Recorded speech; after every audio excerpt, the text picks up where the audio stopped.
Welcome to the Daily Business and Finance Show. In this episode, we delve into the escalating UAW strike against GM, Citi's potential Disney trade-off involving ABC and India for Hulu, and the ongoing feud between pharma and PBMs over skyrocketing drug costs. We'll also discuss Chevron's Kazakhstan concerns and Exxon's Pioneer skeptics. Stay tuned as we explore possible M&A targets including Permian Resources, Chord Energy, Magnolia Oil according to analysts. We'll examine how September credit card metrics are mirroring pre-pandemic levels and what lies ahead. Get ready for a rundown of the upcoming earnings week featuring giants like Apple, AMD, Pfizer, McDonald's, Starbucks, among others. Hear about AMD possibly benefiting from Intel's success as per Piper Sandler's prediction. Lastly, we'll look at Uber and Lyft's expected strong Q3 results despite lower multiples according to UBS predictions. Don't go anywhere. After a short ad break, we'll dive deeper into these headlines. The labor organization known as the United Auto Workers Union has prolonged its industrial action against General Motors.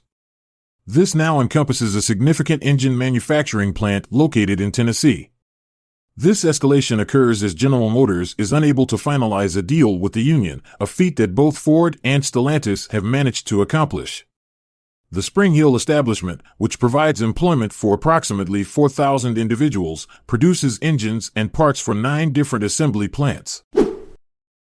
Disney and Comcast are in the process of resolving their split ownership of the streaming service, Hulu, with a target date set for 2024.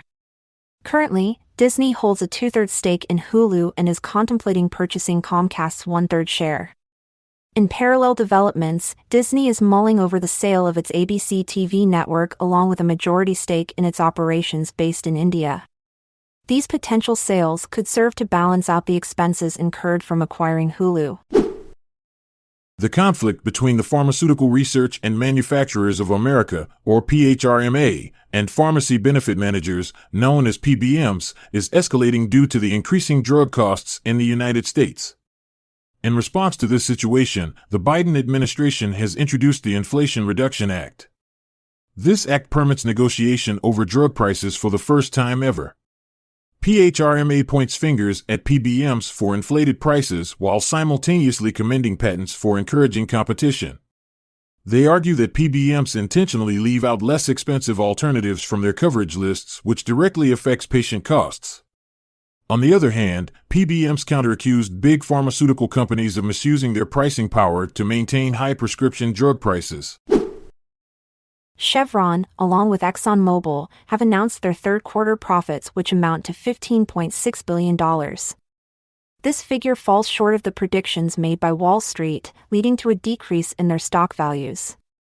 Chevron is currently grappling with several international issues such as delays in fracking and underperformance in its overseas refining operations. The company's oil field project located in Kazakhstan is also experiencing an increase in costs and postponements in production. On the other hand, Exxon met market expectations for its third-quarter results but witnessed a substantial decline in profits from refined products and chemicals. Presently, both companies are channeling their efforts towards integrating their newly acquired entities Hess for Chevron and Pioneer Natural Resources for Exxon. The consolidation within the oil industry is ongoing, with Permian Resources, Chord Energy, and Magnolia Oil and Gas possibly being the next for acquisition.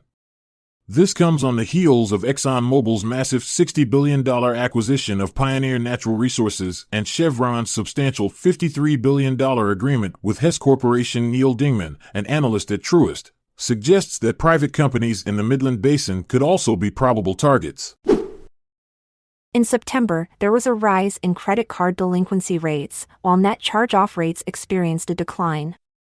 This information comes from Seeking Alpha. The average rate of delinquency remained consistent when compared to the previous year. Since the onset of the pandemic, American Express, J.P. Morgan Chase, Citigroup and Bank of America have demonstrated stronger readings on both these metrics. There is a split in expectations among issuers. Some anticipate that credit quality will stabilize, whereas others foresee an increase in both delinquencies and write-offs. In the upcoming week, we anticipate earnings reports from several major corporations. These include Apple, Advanced Micro Devices, Shopify, and Pfizer. Other significant contributors are Starbucks, Qualcomm, SoFi Technologies, and Pinterest.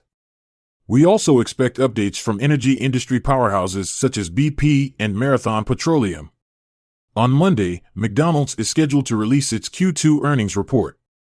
Despite a 12% drop in share value over the past 6 months, Wall Street analysts maintain a buy rating for the fast food giant. Tuesday brings Pfizer's report, which is predicted to reveal a year-on-year decline in both EPS and revenue figures. CVS Health will disclose its Q3 results on Wednesday. This comes after an approximate 27% loss in value despite consistent quarterly outperformance. Lastly, on Thursday, amidst weakened demand in China due to geopolitical tensions, Apple will present its Q4 earnings. Intel's strong performance in the recent quarter, along with their future strategies, could potentially be advantageous for the entire semiconductor industry, AMD included. Intel's prediction of an expanding PC market in 2023 and 2024 bodes well for AMD, a significant entity within this sector. Furthermore, Intel's emphasis on its AI pipeline expansion could also be beneficial for AMD's forthcoming MI300 launch. However, it is important to note that new export regulations may affect all major players in the industry such as NVIDIA, AMD, and Intel. On another note, a potential downturn in the FPGA market might have adverse effects on AMD's Xilinx operations. Financial services firm UBS forecasts a favorable quarterly earnings report for ride-hailing companies Uber and Lyft, even amidst wider challenges in the internet sector.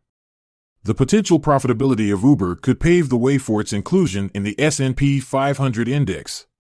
On the other hand, Lyft might encounter difficulties related to contribution margins and adjusted earnings before interest, taxes, depreciation, and amortization or EBITDA in the coming year.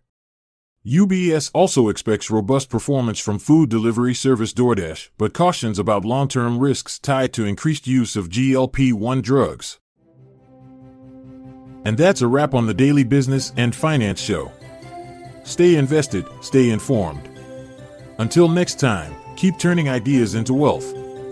Farewell. I'm Montgomery Jones. And I'm Amalia Dupre. Let's part ways for now, until tomorrow arrives. This content is sourced from the Seeking Alpha website, so support our podcast by becoming a Seeking Alpha Premium subscriber. See the show notes page for links to sign up. This episode is produced by Classic Studios. Check out our other podcasts in our network at classicstudios.com.